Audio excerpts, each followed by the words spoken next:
Now let's compare two forms of contracts in academic field and in cultural field, in cultural industries. So what is the main difference between university and bureaucratic organization? So in any bureaucratic organization, the control is based on what we call bureaucratic control. It's based on the rules, reports, and constant vertical control, vertical will say incitement of people to work. So it means that the job is regulated from one hand by the contract of the particular worker and by a lot of different rules, which are the, we'll say, enforcement rules coming top down, coming from organization to the worker. This is the classic bureaucratic organization. What is the university? And I think not only the university, but also the cultural industries, and we spoke about it during the first week of our course. So, in the university, we have dealt with the self-motivated organizations.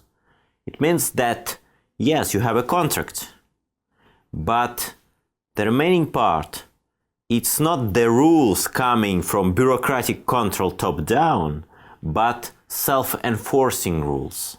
Self-enforcing rules which are elaborated by people working by themselves and implemented inside the organization. And it means that in academic world, it's not the directive control which is used, but especially this idea of self-enforcement. Self-enforcement because you understand perfectly that you are a part of academia, and since you are a part of academia, you have more or less the representation what you can do in academia and what you can't. And it motivates you, it guides you during your activities, which is very big difference from the, well, say, corporations, hierarchical control organizations, ministries, etc., etc. So you have workers which are working by themselves. You just should, well, say, select them. You just should find these people who will share these self-enforcing rules, who will be able to self-enforce themselves as a worker, and then propose them a particular contract inside which they will work by themselves without any particular bureaucratic control, we'll say, control which is generally destroy the motivation. We know perfectly that in any bureaucratic organization, the motivation is lower than in self-enforcing organization. Bureaucratic organizations are destroying the motivation just because they are implementing the control, the reports, the system of the directive coming top down. In self-motivated organization, you have absolutely other atmosphere. And I think that the main difference of the academia from the non-academia and of creativity, creative industries from non-creative industries, and it's this atmosphere. Designer is doing something not only because someone is paying for him and not because he is constantly, well, say, controlled by a system of KPIs and other bureaucratic motivators. But because he would like to make a kind of self-expression, he has a particular vision of the product. Otherwise, he probably wouldn't accept to do this job. So the same in academic contract. So academic contract should be considered as a guarantee of independence. So we have dealt with a mainly long-term contract, which doesn't regulate the space of the activity and fixed duties. It means that if the Department of Slavonic Literature, for example, in the university, is recruiting an academia member for this department, is just proposing him the contract. It's, of course, examining his publication, his ability to do a publication, his ability to teach, etc., etc. And once he is, we'll say, recruited, the contract is specifying only the research field and standard salary within a particular category. But he is more or less free by himself to define what he would like to do inside this contract. Apart the teaching, he can decide by himself whether I would like to be focused much more on participation in conference, or I would like to publish a book. Should I do a lot of journal publications, or instead I will do just a one but big book. Yeah, I could focus on a big expedition, which will be, we'll say, which will be very long, I don't know, few month expedition, and then I will work during 1 year on a publication on the result of such expedition. Or I would like to produce mainly publications based on other empirical research which has been done by other colleagues. Would I like to launch a new course? Or I prefer to, I don't know, to be concentrated on the scientific activity. It means that the researchers, the academia members, are defining more or less by themselves how they would like to fulfill this contract, what they would like to do exactly inside this contract. But since the period of this contract is very long period, it's 3 years for tenure track and even lifelong contract for tenure position. It means that such people are motivated by such fields as recognition, interest to particular scientific field, ambitions, etc., and not especially and only by bureaucratic control. And then, after these 3 years, you have an interim review, after which you are obtaining a long-term, the lifelong position. Either you should leave this university and find other university, probably, which will respond to this criteria. So it means that finally academic contract guarantee a particular independence, the self-enforcing. The people could define by themselves what they would like to do inside. But in a particular period of time, someone will assess it. And someone will say, if this member of academia should be among our department or not, for example. Yeah?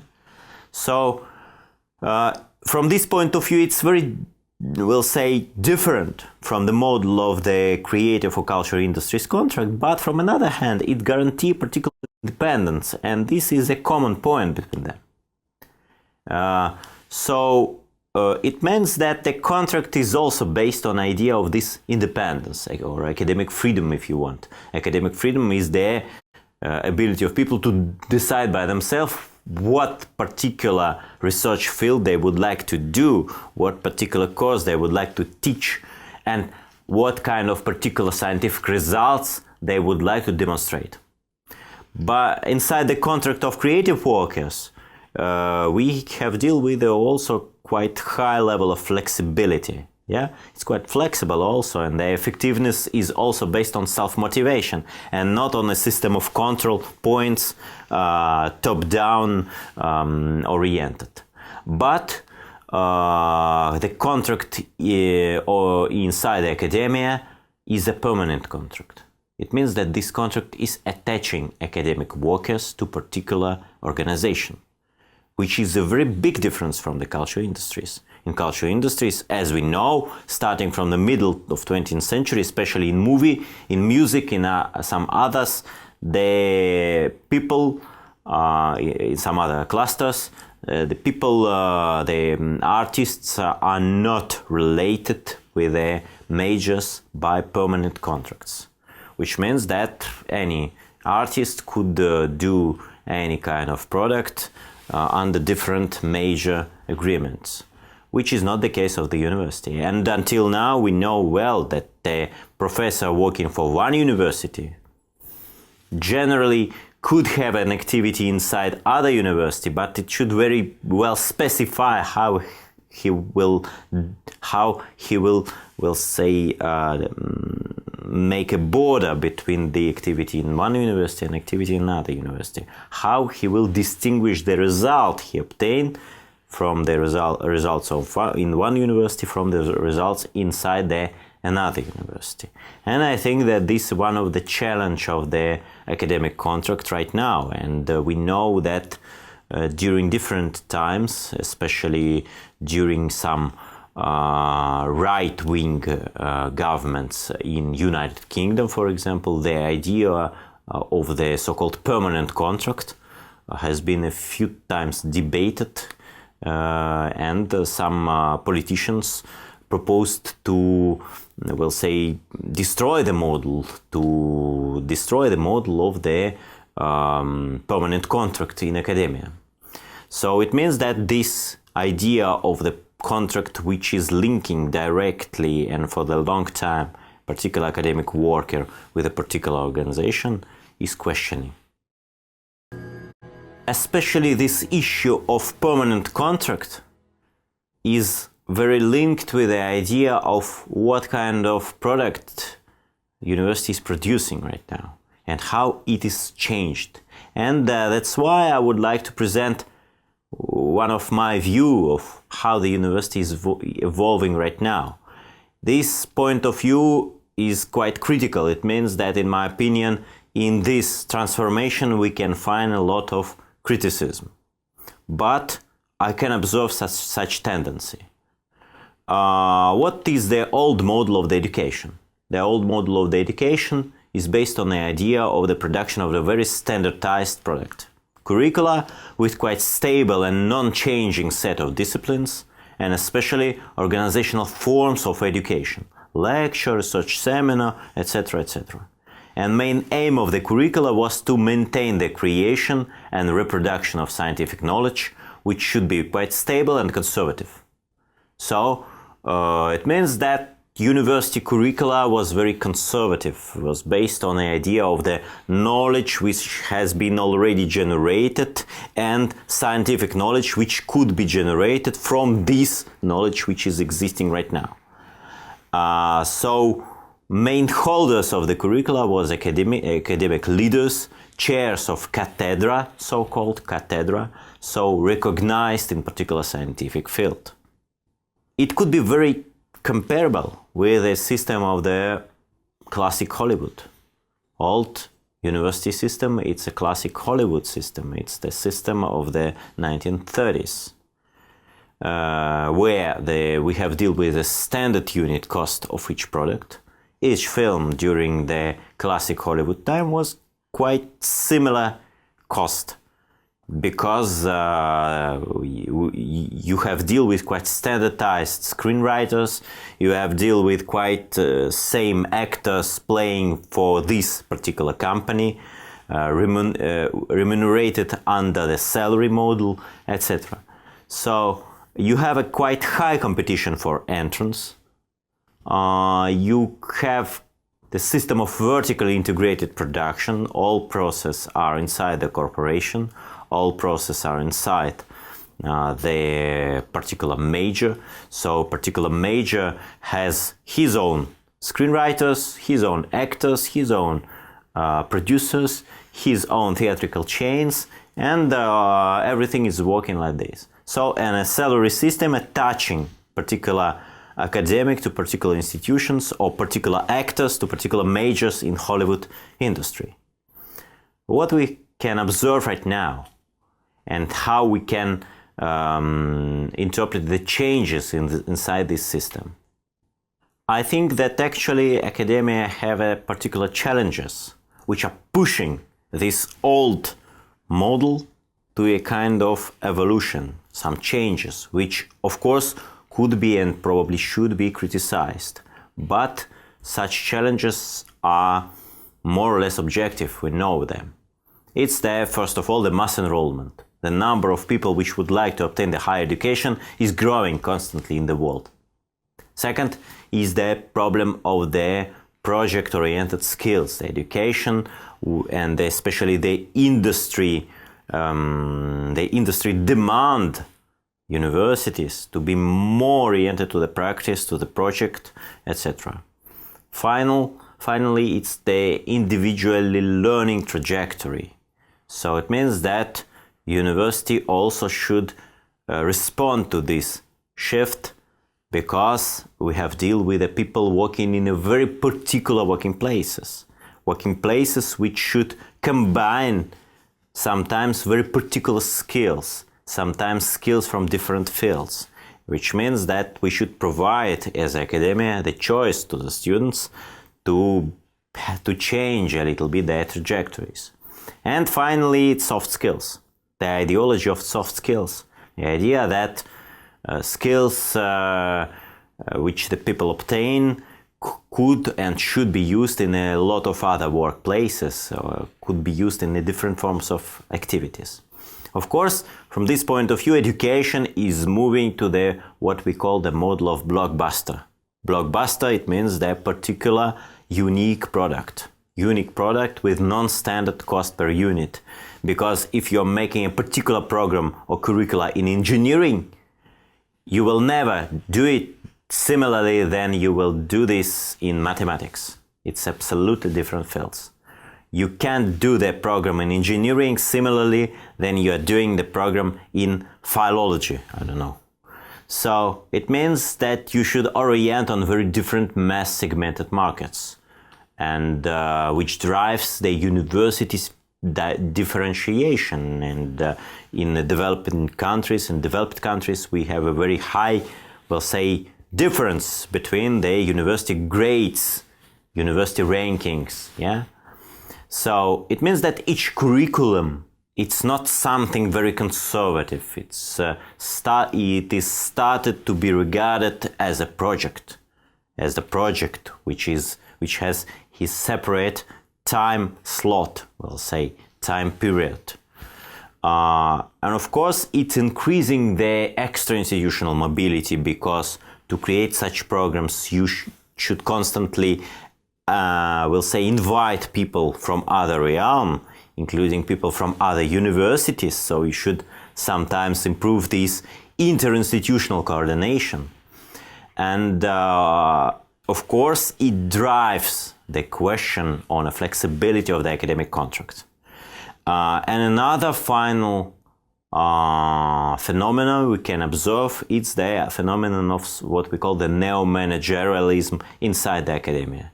The idea that the academia becomes so complicated that the purely academic people have no sufficient skills to manage it. That's why we can observe the professionalization of the management of the university, when the professional managers coming from another fields are starting to penetrate the university.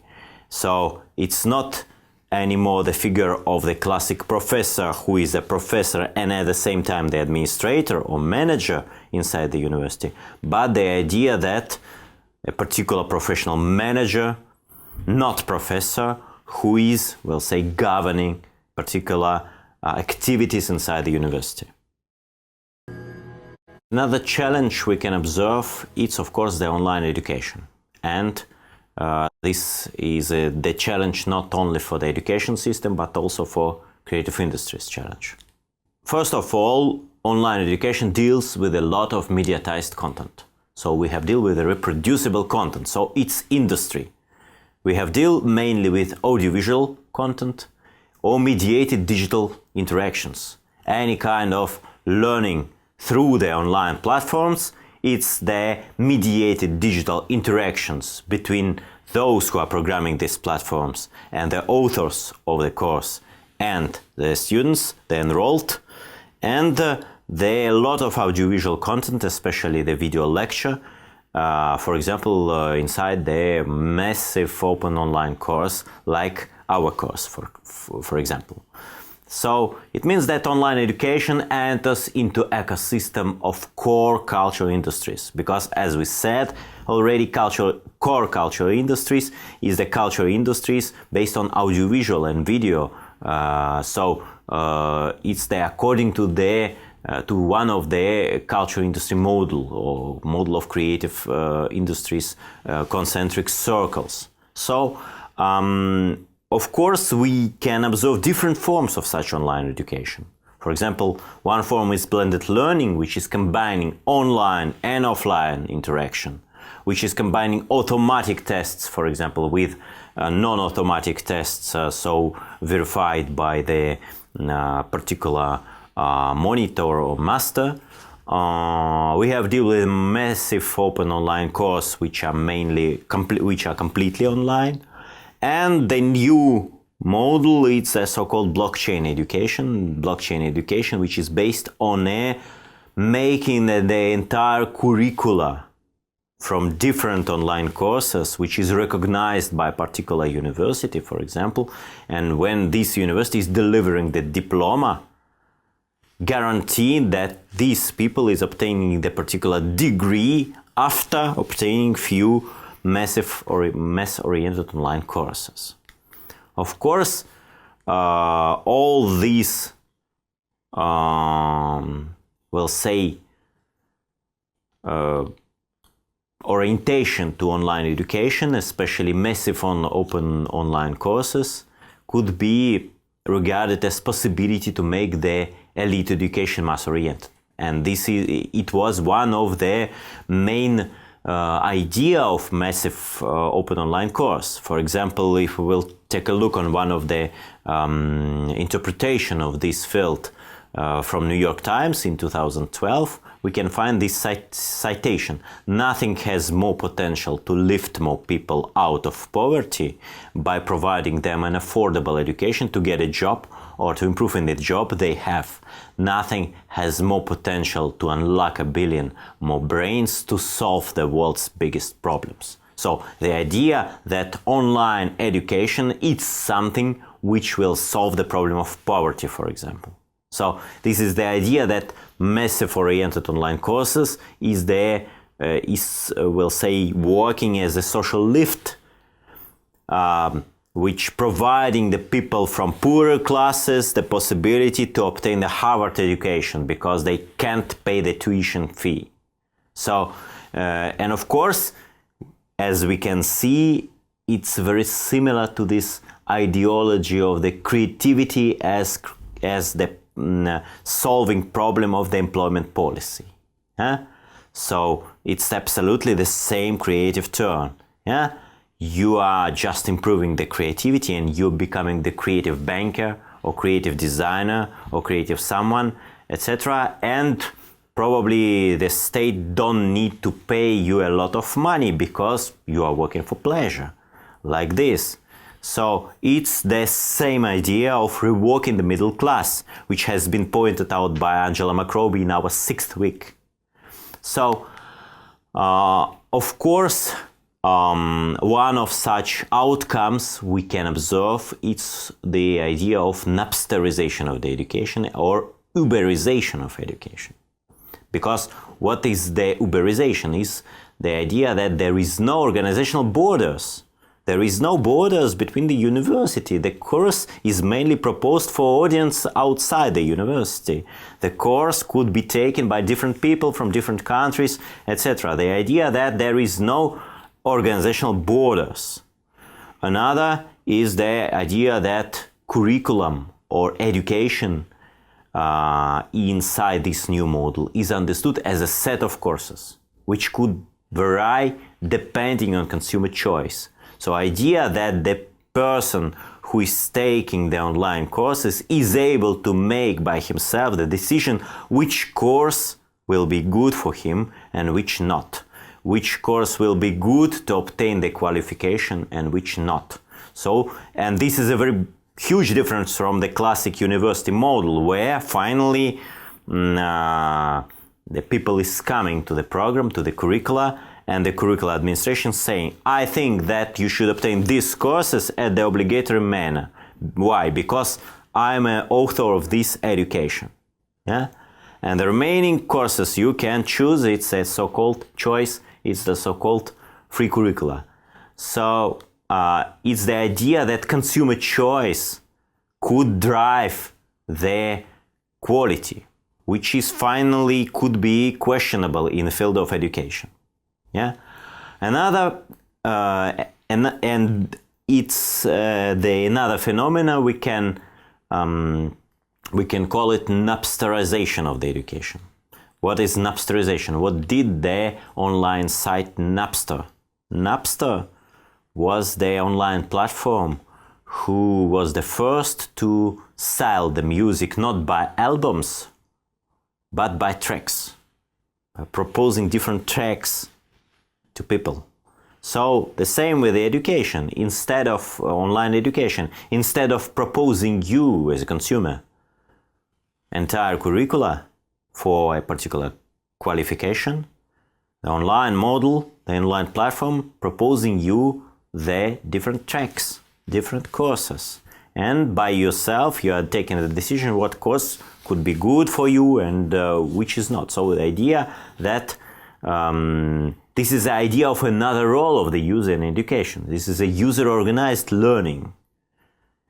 And of course the idea that the consumer choice is based on ranking composed from different grades of another consumer. So this is the idea of Uberization. What is the Uber? Uber is just a tool connecting the drivers with good rankings and the consumers, the passengers. Passengers are ranking each driver, driver are ranking passengers. So quite similar idea in online education. The idea that you can filter the quality on the basis of individualized grades. Of course, this idea also could be questioned, and we'll take a look on it in the final part of this week when we will speak about the criticism of the new way of education, of the new models of education. Now let's take a look on this idea of creativity in academia on an example of creative writing. Creative writing, which became very popular programs in a lot of universities. How can we understand creative writing? It's a new university curricula oriented toward non-professional forms of writing. And here we can refer to our idea of creativity, which has been pointed out in the previous week.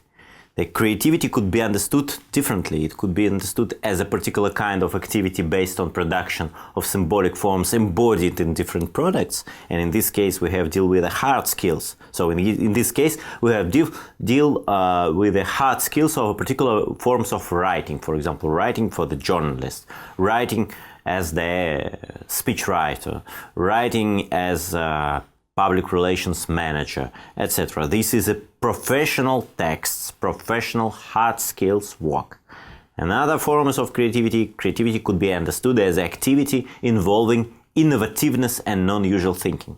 And in this case, we have deal with soft skills because such skills could be employed in a lot of different fields, not only in a particular journalistic, public relation field, etc., etc. And of course, once we speak about creative writing programs, they are mainly oriented to this second understanding of creativity. So it means that creative writing of this second form of the creativity is based on the idea of single author.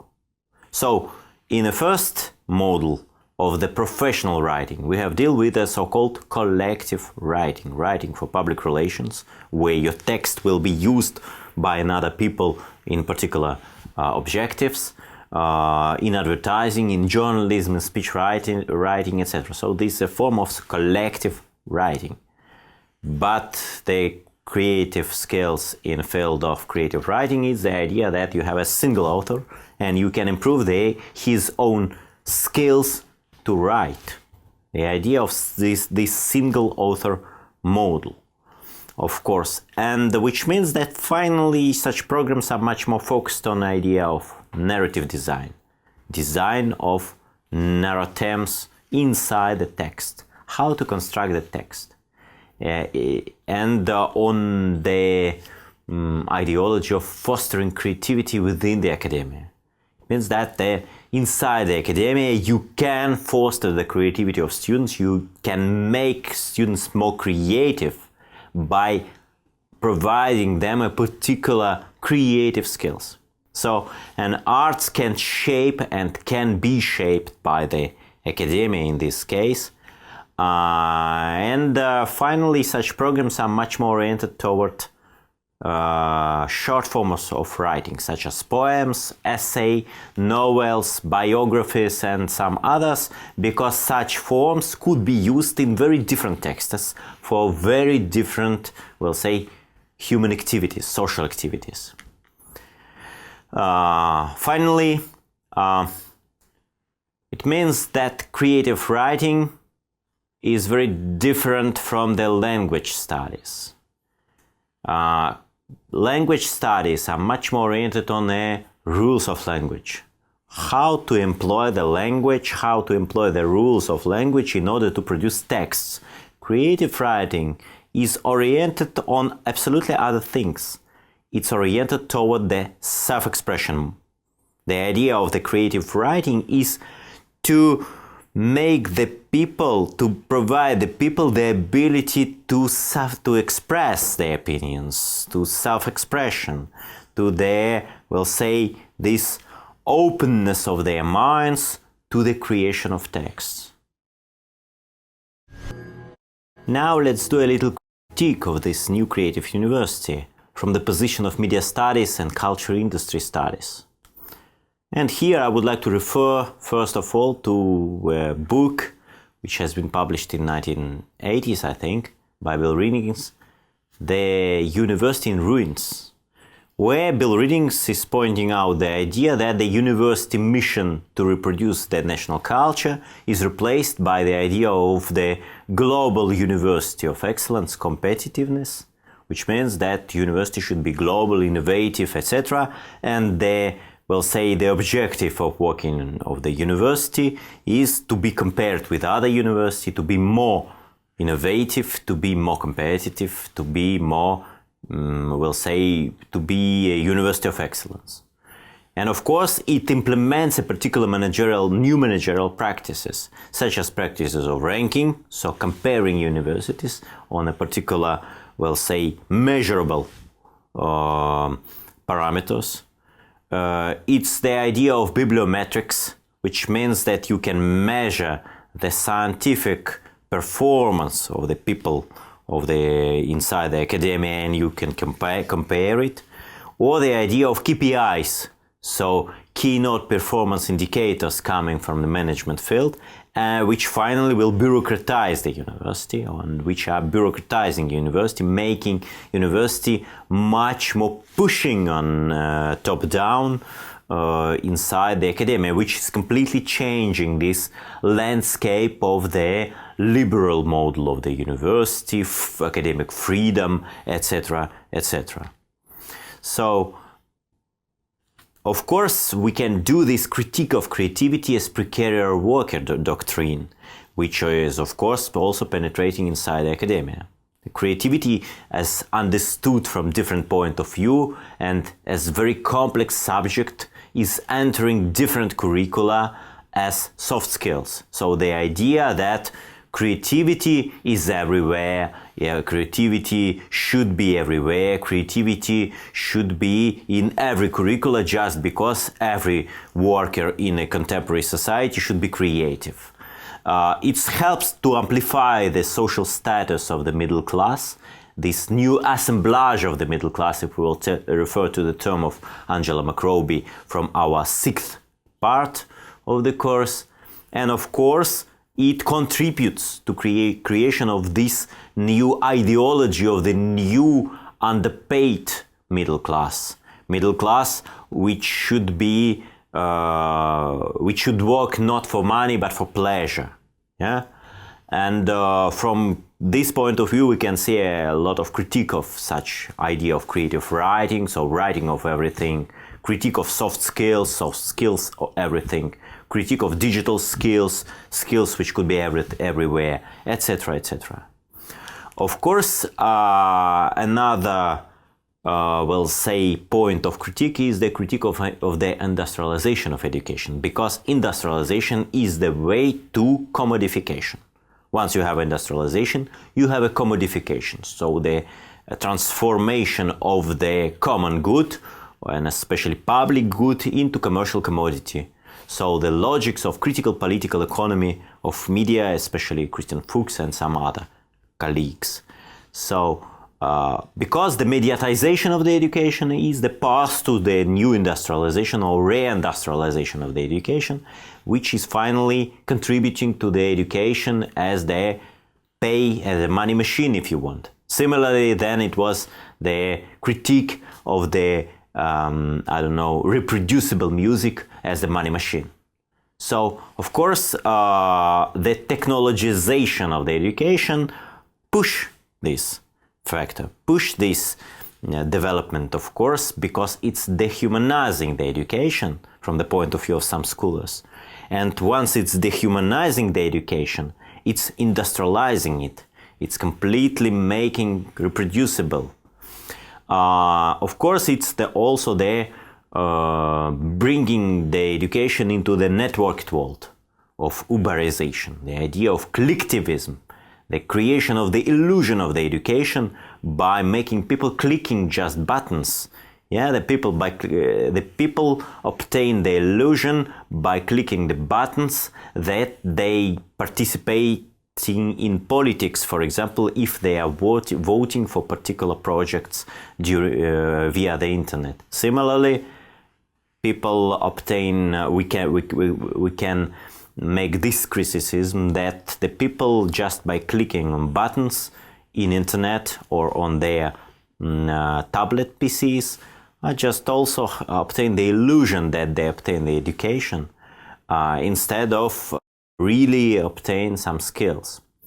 And of course, another point is the logics of the commodification, which could be criticized because, of course, any platform is the relationship between advertiser and user. So this is the idea when the platform is not just giving you the content of the education. Platform, instead of that, is just selling the personal data of you as a user to a particular advertiser or other agent. So platform is just selling the data about users to the advertisers and to the other, we'll say, providers of services online. And giving the content to the user just to attract this user to be sold to the this third agent.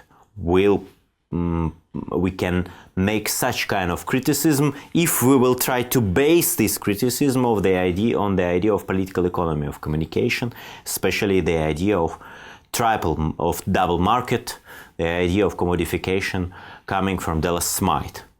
Similarly, then in the classic advertising-based model of the media industry or cultural industries. And finally, the Napsterization of the education through massive oriented online courses, because we can see the clash of the logics of catalog in musical industry with Napster, and similarly with MOOCs, we can see the clash of the idea of curricula and selling separate courses from curricula.